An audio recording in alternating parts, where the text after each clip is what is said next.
এই বছরের ভেতরে আল্লাহ তাআলা 2024 সালে দুটো জালিম বাদশাকে, তানাশাহিকে আল্লাহ রাঁধা ভাত খেতে দেয়নি।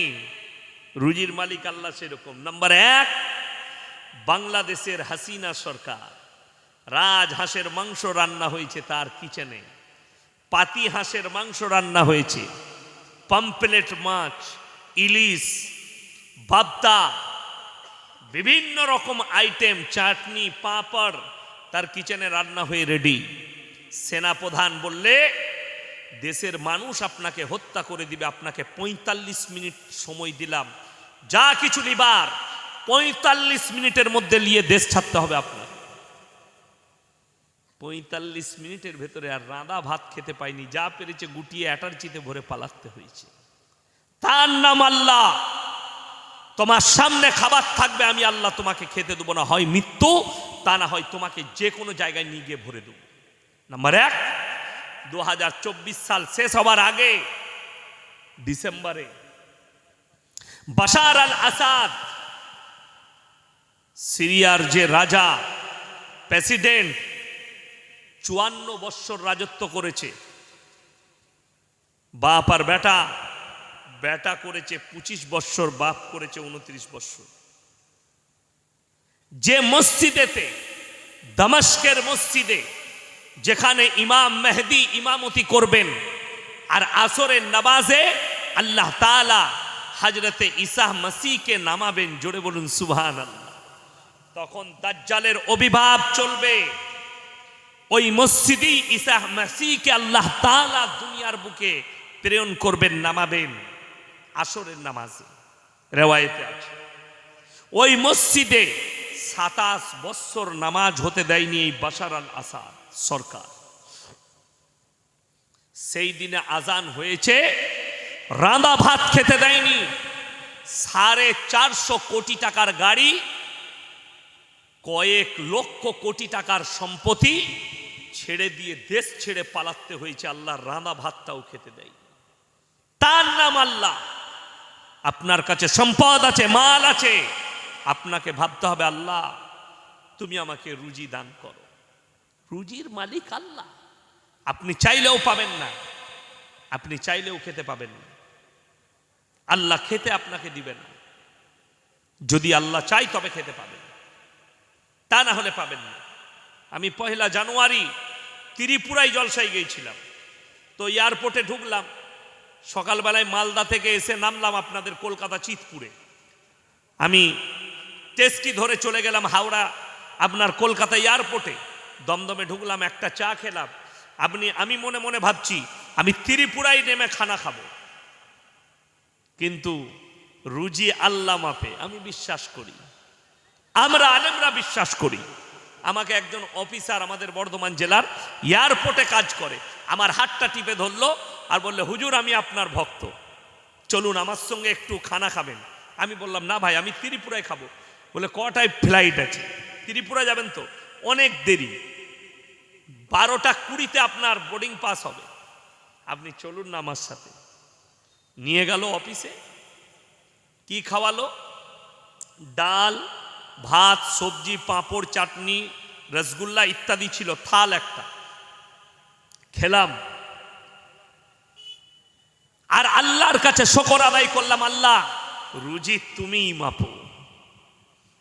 সেই লোকটা বাহানা, রুজি আল্লাহ মেপেছে। সেই অফিসার বাহানা, রুজি আল্লাহ মেপেছে। আমি নিয়ত করেছি ত্রিপুরায়, আল্লাহ বললে আর আমি নিয়ত করেছি তুই এয়ারপোর্টেই খাবি। আল্লাহ তাআলা আমাকে এয়ারপোর্টে রুজি মেপেছে, তা আমি ত্রিপুরায় খাবো বললেও খাওয়া হবে না। আপনার মৃত্যু যেখানে লেখা আছে, আল্লাহর কসম 5টা জিনিসকে আল্লাহ গোপন করলেন। কটা বললাম? 5টা, পৃথিবীর মানুষের কাছ থেকে। নাম্বার 1, যেমন আপনাকে বলে দিই, অনেক মানুষ আপনারা ভাবছেন, বৈজ্ঞানিকরা ভাবছে পৃথিবীটা ধ্বংস হবে, বিশ্বাস করতে লেগেছে। আজকে ভারতের ওই কুত্তা মিডিয়ারা বলছে ये कुदरती बाला है और हम लोग 1400 साल से हमारे रसूल और हमारे साहबी, हमारे अकाबीर हम कह रहे हैं अल्लाह एक है और सबसे ज्यादा ताकत अल्लाह ही के पास है। আল্লাহর কাছেই সব থেকে পৃথিবীর শক্তিটা আল্লাহর কাছেই আছে। ওই জন্য আল্লাহ কোরআনে বলেছে সূরা কাহফে, ইন্না জাআলনা মা আলাল আরদি জিনাতাল লাহা লিনাবলুয়াহুম আইয়ুহুম আহসানু আমালা। হে আমার নবী, আমি এই গোটা পৃথিবীটা সুসজ্জিত করেছি শুধুমাত্র আমার বান্দাদের জন্য। আমি খালি তাদের কাছে একটা জিনিস চাই, আইয়ুহুম আহসানু আমালা, তারা যেন ভালো আমল করে নিয়ে আসে। আজ থেকে নিয়ত করুন সবাই নামাজি হব, জোরে বলুন ইনশাআল্লাহ। নামাজ যুবক দিকে বলে যাচ্ছি, যুবতী দিকে বলছি, নামাজ ছাড়বেন না। বেঈমান কাফেররা আপনার মাথায় চেপে বসেছে, কিয়ামতের সিমটম পাওয়া যাচ্ছে, আলামতগুলো প্রকাশ হচ্ছে। শুনেলেন কিয়ামতের তারিখ আল্লাহ বলেননি, কিন্তু নবীজি সাল্লাল্লাহু আলাইহি সাল্লামকে আলামতগুলো বলে দিয়েছেন। রাসূল সাল্লাল্লাহু আলাইহি সাল্লাম হাদিসে আলামতগুলো বর্ণনা করেছেন। সেই আলামতগুলো আমরা উলামারা বুঝতে পাচ্ছি, আলেমরা বুঝতে পাচ্ছি যে আলামতগুলো চলে এসছে, একটা একটা করে আসছে।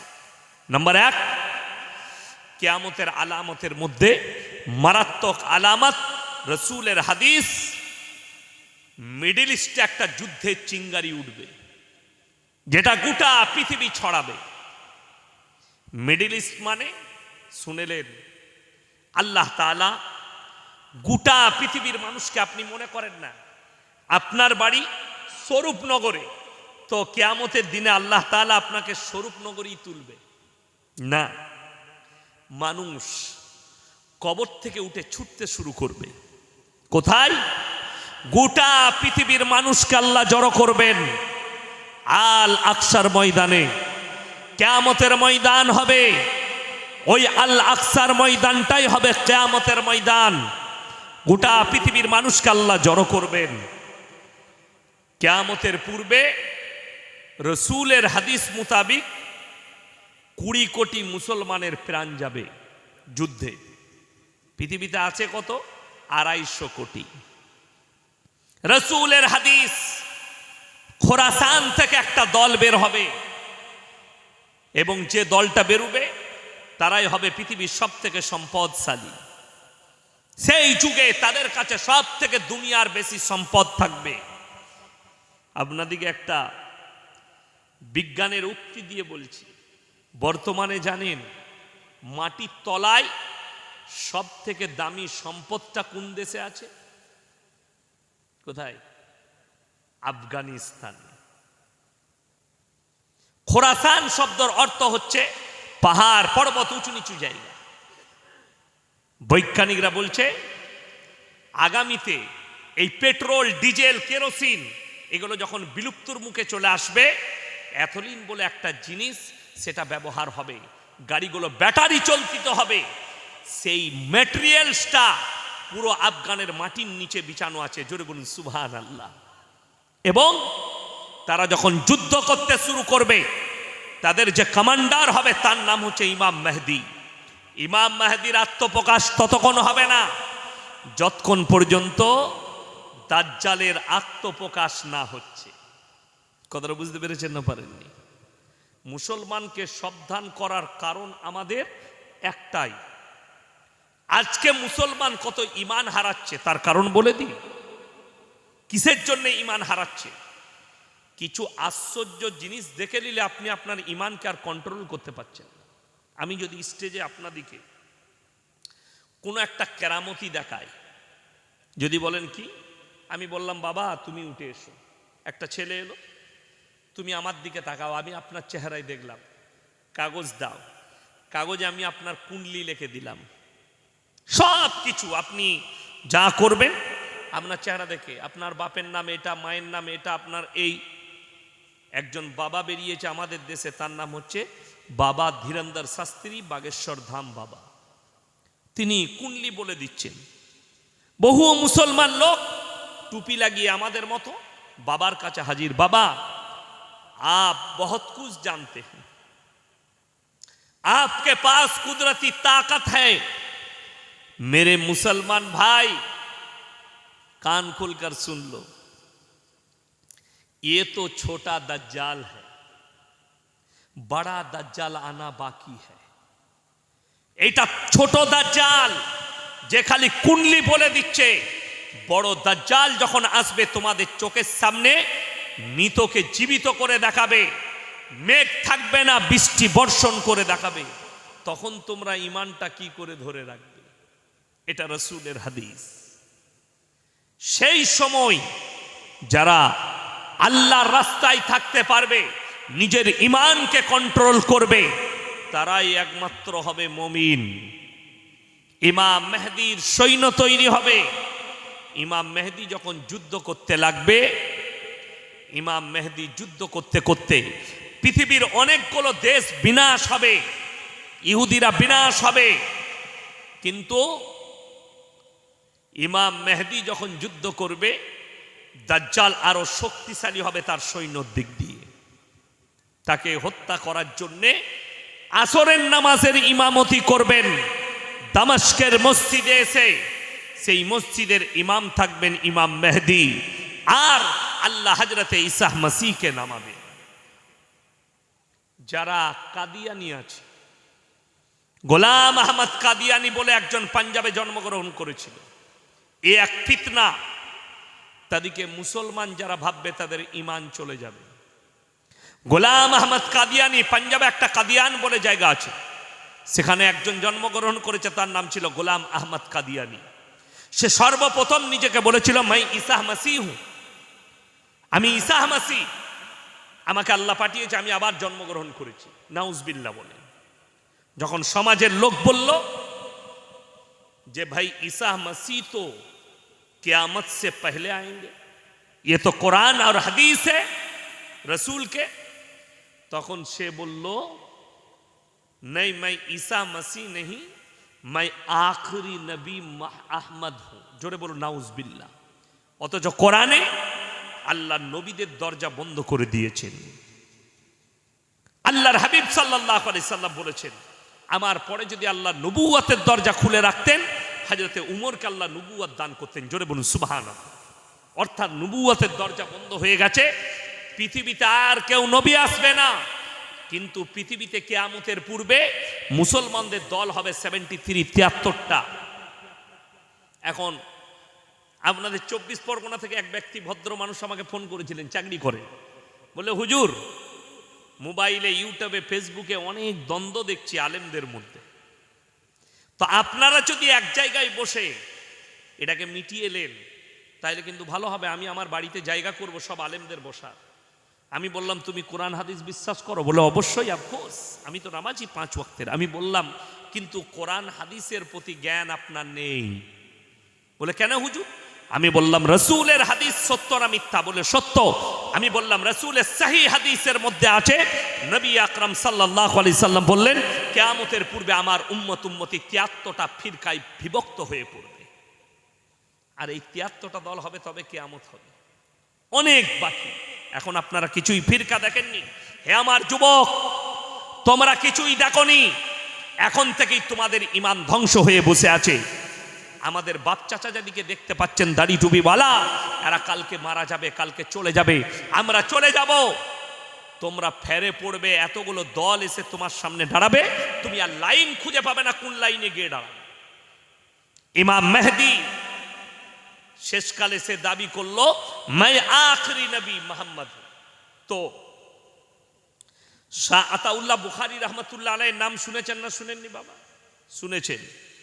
তিনার সঙ্গে, তিনার কিতাবে লেখা আছে স্বপনে যুদ্ধ হয়েছে। কার? দেখা দেখি নয়, স্বপনে যুদ্ধ। কার? গোলাম আহমদ কাদিয়ানী। যুদ্ধটা কিসের? ভাষার, মুনাজারা, তর্ক।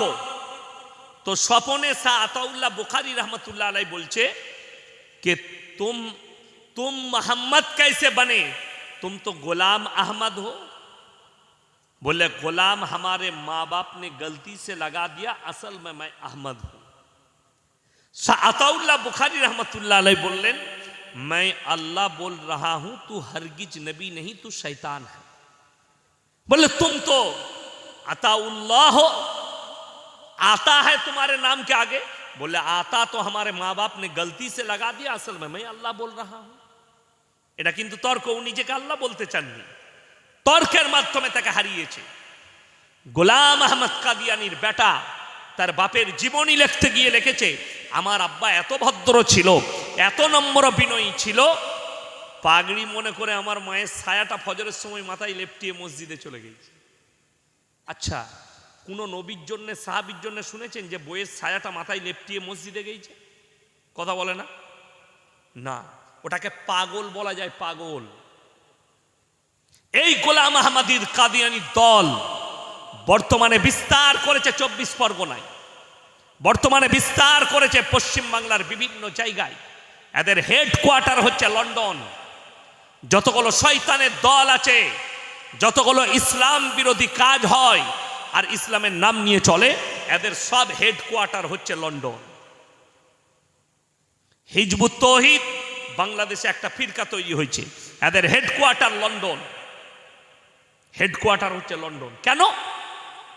আপনার কিছু জায়গা আছে সুযোগ সুবিধা, নামাজ পড়া লাগবে না, রোজা রাখা লাগবে না, আল্লাহর ইবাদতের প্রয়োজন নাই, এই ধরনের যে আকীদা, আমার ভাই, এই ফিতনা থেকে বাঁচতে গেলে আপনাকে ইলম হাসিল করতে হবে। ইলম হাসিল মানে কি? আলেম হতে হবে। কোনো মৌলবি বলেছে? আমি একবারও বলিনি আপনাকে আলেম হতে হবে। ইলম মানে অতটা হাসিল করুন যতটা করলে বেঈমান কাফের যদি আপনার উপরে জাল ছুড়ে আপনি ওই ইলমের দ্বারা যেন দেখতে পান।